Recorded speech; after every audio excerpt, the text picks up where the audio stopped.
झगड़ेलू चमेली दक्षिण भारत का एक गांव जिसका नाम चाननपुर था। उसका में एक झगड़ेलू किस्म की औरत रहती थी जिसका नाम चमेली था और उसके पति का नाम माधव था। चमेली प्रत्येक दिन किसी न किसी बात पर अपने पति से झगड़ा करती थी और उस पर रौब जमाती थी। इन दोनों की एक पुत्री थी जिसका नाम चांद कुमारी था। चांद कुमारी बहुत ही रूपवती और गुणवान कन्या थी, किंतु उनके माँ का स्वभाव के कारण उनका विवाह नहीं हो पा रहा था, क्योंकि गांव वाले चमेली के स्वभाव को जानते थे। इधर विजयनगर में तेनालीराम अपनी बुद्धिमत्ता से महाराज और विजयनगर की प्रजा में बहुत प्रसिद्ध था। प्रसिद्धता के कारण कई व्यक्ति तेनालीरामा से जलते थे। उनमें एक व्यक्ति तेनालीरामा के घर गया कि यदि चांद कुमारी का विवाह तेनालीराम से हो जाए तो चांद कुमारी भी अपनी माँ की तरह तेनालीराम और उसके भाई पर रौब और उन्हें अपने वश में करेगी।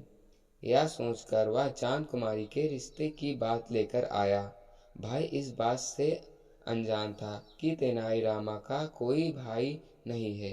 तेनालीराम चमेली के स्वभाव से परिचित था, किंतु तेनालीराम ने उस व्यक्ति से चांद कुमारी के बारे में और जानकारी ली। उस व्यक्ति और चमेली को सबक सिखाने के लिए तेनालीराम ने रिश्ते के लिए हाँ कर दी। अब तेनालीराम के सामने यह समस्या थी कि उसे एक युवक की तलाश थी जो उसके कहने पर चांद कुमारी से विवाह कर ले। युवक की तलाश करते हुए तेनालीराम एक दूसरे गांव में पहुंच गया, जहां पर उसे एक परेशान युवक मिला। तेनालीराम ने उस युवक से कहा, परेशानी की वजह पूछी तो युवक ने कहा, आपके पास स्वयं एवं परिवार का पालन पोषण करने के लिए कोई काम धंधा नहीं है, इस कारण वह परेशान है। यदि महाशय आपके पास कोई काम हो तो मुझे कहिए, मैं किसी भी प्रकार का कार्य करने के लिए तैयार हूँ। तेनालीराम ने कहा, तुम परेशान मत रहो, मेरे पास तुम्हारे लायक एक काम है, किंतु उसके लिए एक शर्त है। यदि तुम मेरे पसंद की लड़की से विवाह करोगे तो मैं तुम्हें आजीवन के लिए काम दूंगा।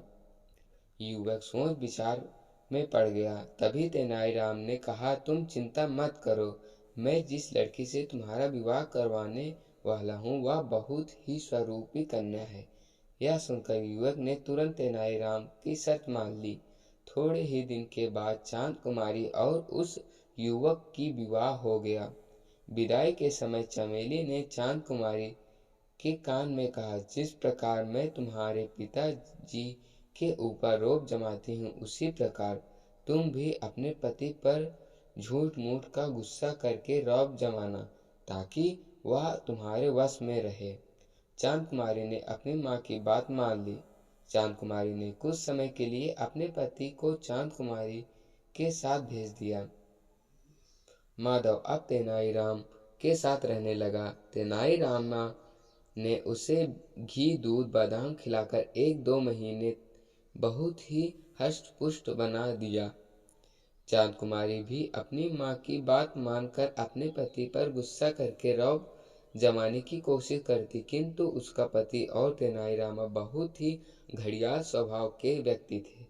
3-4 माह बीत जाने के बाद जब माधव अपने घर पुनः लौट रहा था तो तेनालीराम ने उसे अपने पास बुलाया और कहा, मैं जानता हूँ कि तुमने बहुत साल तक अपनी पत्नी का गुस्सा सहन किया है। अब इस गलती को तुम्हें खुद को ही सुधारना होगा। यदि तुम शुरू से ही अपनी पत्नी को डराने के बजाय उसके गुस्सा और झगड़ेलू स्वभाव का विरोध करते तो आज यह नौबत नहीं आती। अब तुम्हें हिम्मत रखकर अपने पत्नी के इस स्वभाव को बदलना होगा। अब तुम समझ ही गए होगे कि तुम क्या करना है। माधव अपने घर आया। माधव को काफी समय बात करने के कारण चमेली ने उसका खूब आदर सत्कार किया, किंतु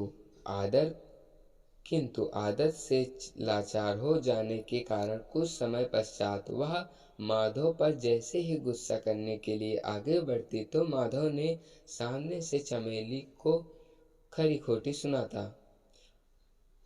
माधव की जोर जोर की आवाज सुनकर आसपास के सभी पड़ोसी इकट्ठा हो गए।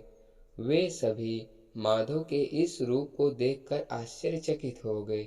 उन सभी को माधव को शांत कराने में खूब कोशिश की, लेकिन माधव का गुस्सा सातवें आसमान पर था। चमेली इतनी खरी खोटी बातें सुनकर भी बहुत दुख पहुंचा और उसकी आंखें भर गई।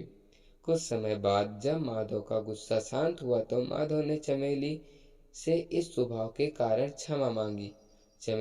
चमेली समझ गई कि माधव ने यह स्वरूप उसके अपनी गलती का एहसास दिलाने के लिए काफी है। चमेली ने अपने गुस्सैल स्वभाव दिखाने और झूठा रौब जमाने के लिए माफी मांगी। उसे एहसास हो गया था कि उसने क्या गलती की है। उसके पश्चात अपनी पत्नी पुत्र को भी समझाया कि अपने पति के साथ प्रेम भाव से रहेगी तो उसका ये रिश्ता निरंतर चलता रहेगा।